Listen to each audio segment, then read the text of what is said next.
성도 여러분 안녕하십니까? 새벽 말씀 묵상입니다. 출애굽기 20장 12절입니다.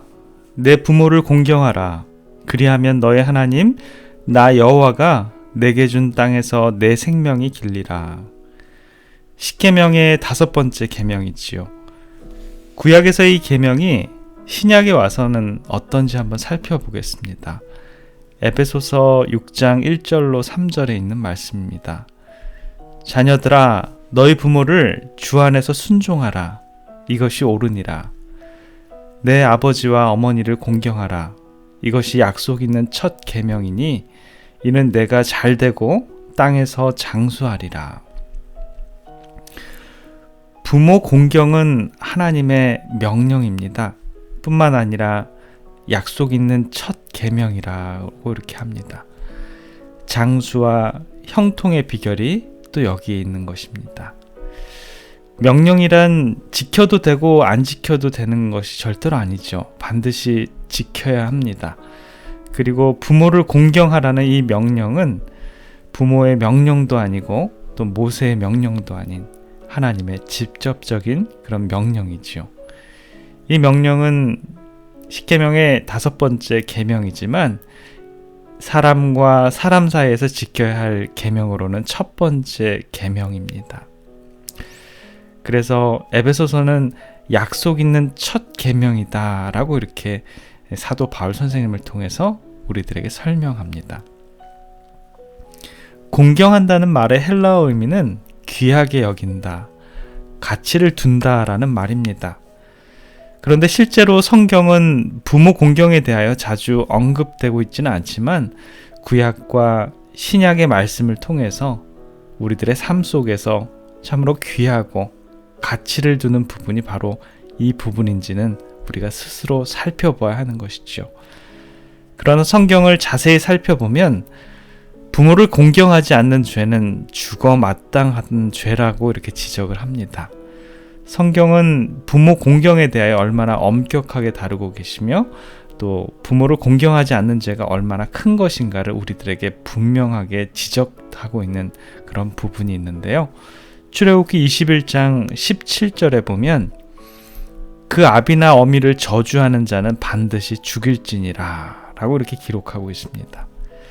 여기에서도 부모를 공경하지 않는 자, 부모를 귀하게 여기지 않고 전혀 가치를 두지 않는 자는 죽어 마땅하다라는 분명한 입장을 취하고 있는 것이죠.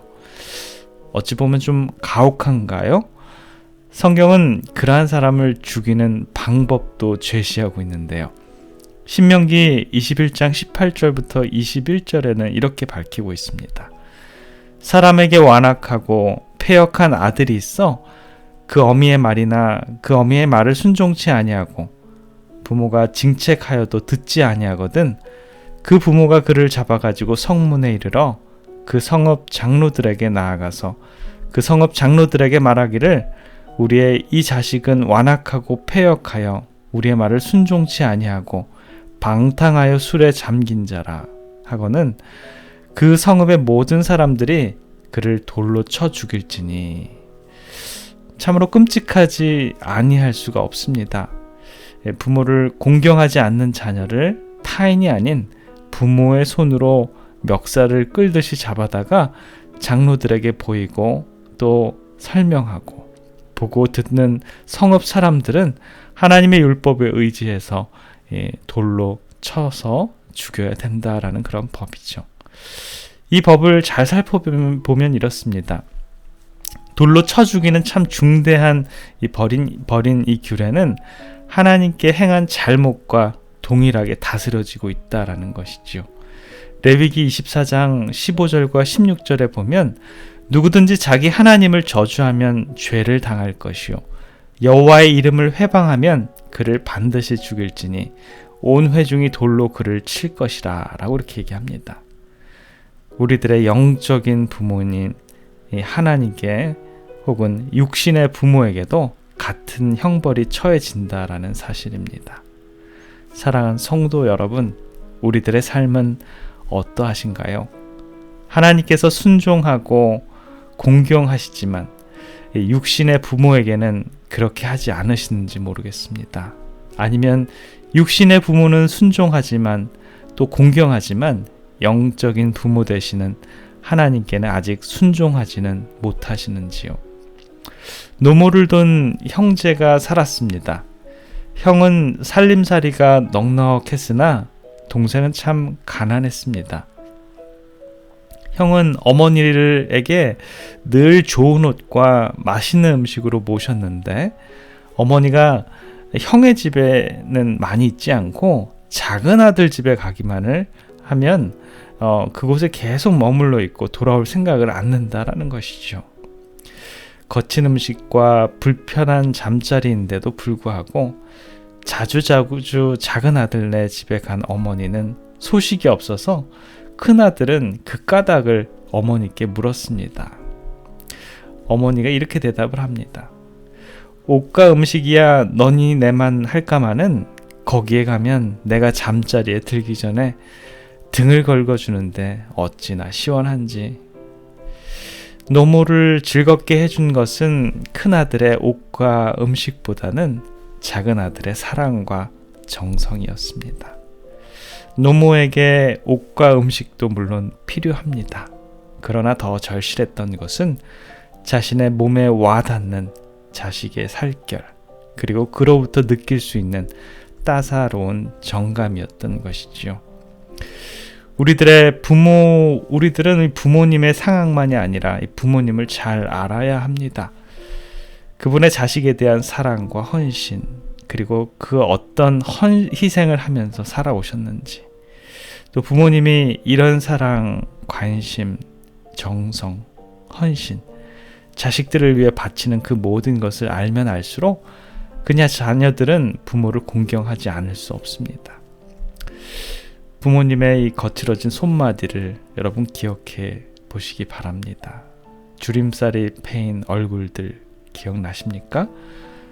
허름한 옷을 입고서도 자식들이 잘 될 때 기뻐하시던 환한 얼굴을 생각해 보면 자녀된 도리로 부모에게 효도를 하지 않을 수 없습니다.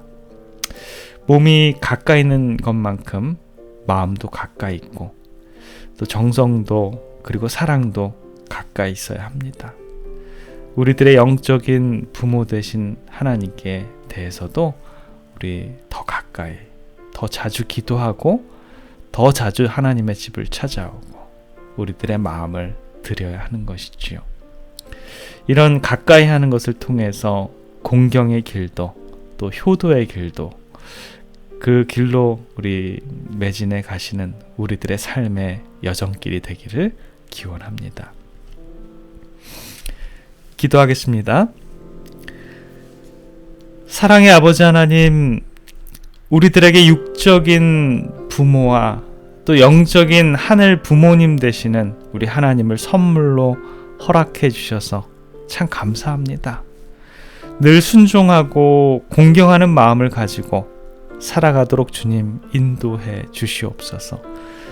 물질적으로 공경하는 것도 참 좋지만 마음을 나누고 정성과 사랑으로 섬기는 자녀들 되도록 주님 인도해 주시옵소서. 아버지, 우리 하나님께서도 순종하는 우리들의 삶의 모습들을 보면서 주님, 저희들의 하나님의 백성들의 삶을 축복해 주시고 또 우리들의 사랑이 주님과 늘 연결되는 저희들의 삶이 될 수 있도록 주님 축복하여 주시옵소서.